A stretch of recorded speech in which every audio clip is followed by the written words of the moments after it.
São Paulo e Flamengo são os finalistas da Copa do Brasil de 2023. A decisão só está prevista lá para setembro, entre os dias 16 e 23.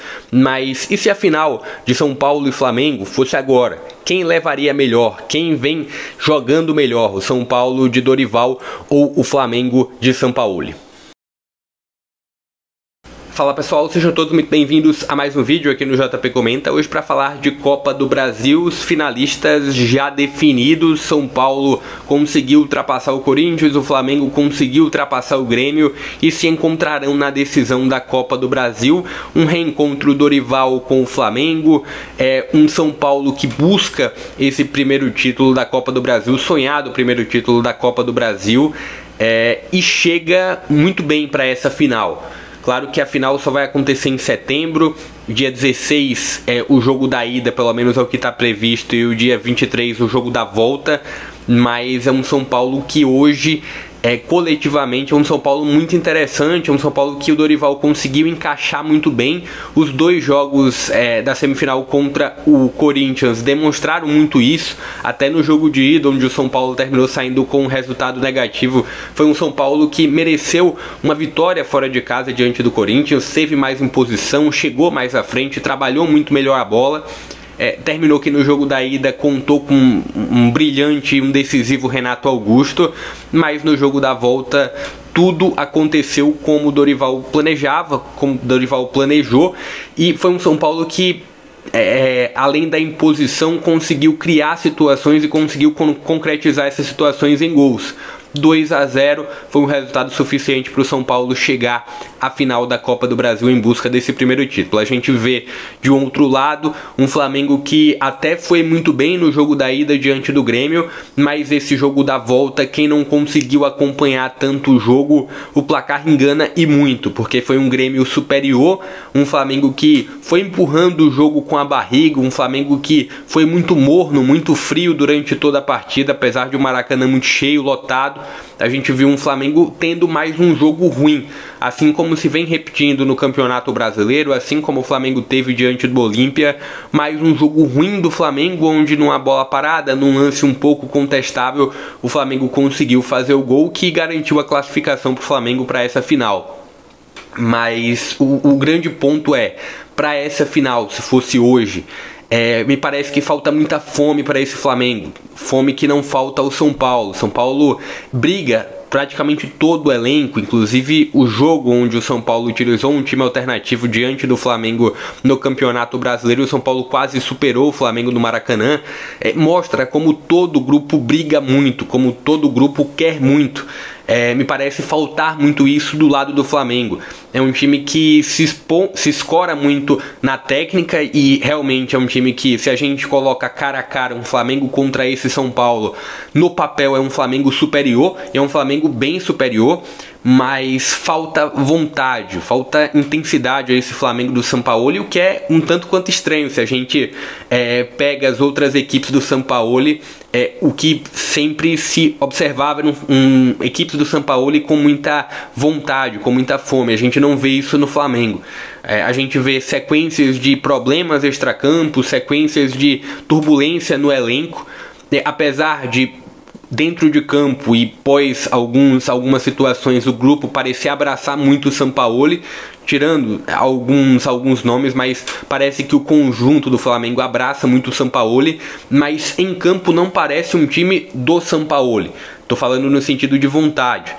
E assim, taticamente, o coletivo do Flamengo não funciona ao esperado. A gente tem ali do lado esquerdo um Bruno Henrique que vem retornando até que razoavelmente bem pelo tempo que ele passou fora de campo. A gente vê um Luiz Felipe e na verdade um Felipe Luiz e um Ayrton Lucas alternando ali na lateral esquerda. O Flamengo nesse jogo, e aí você já acompanha aqui as duas escalações, são escalações que de um modo geral a gente vê um Flamengo que é basicamente a escalação que encarou esse Grêmio no jogo da volta, e um São Paulo aqui basicamente também, eu coloquei mais alguns nomes, mas é basicamente um São Paulo que jogou diante do Corinthians nessa partida da volta com o Lucas Moura e não com o Luciano, porque o Luciano estava suspenso. Mas voltando ao raciocínio, é um Flamengo que me parece não ter tanta garra tanto característica dos times do Sampaoli, mas é uma equipe que no individual é um Flamengo que pode definir, é um Flamengo que pode decidir pela qualidade de Gerson, pela qualidade de Arrascaeta, lá na frente o Gabriel, o Pedro pode entrar no segundo tempo em um momento onde o Flamengo precisa de um gol e o Pedro definir bem. O Cebolinha não vem tendo uma temporada também tão desastrosa, vem entrando bem em alguns momentos, mas a gente vê de um outro lado um São Paulo que as peças, que por mais que não tenham a mesma capacidade das peças do Flamengo, a gente vê um São Paulo que consegue, um Dorival que consegue extrair aparentemente mais do que esses jogadores poderiam entregar, né? A gente vê o Wellington Rato jogando muito bem.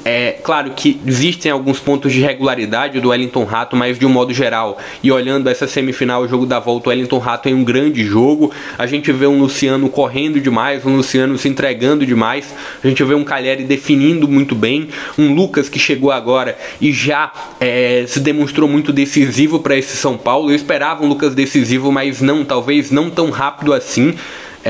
E já nos primeiros jogos ele já vem se demonstrando muito decisivo. A gente vê uma linha defensiva do São Paulo que, por mais que possa não ter o Caio Paulista, mas o Wellington pode cobrir bem.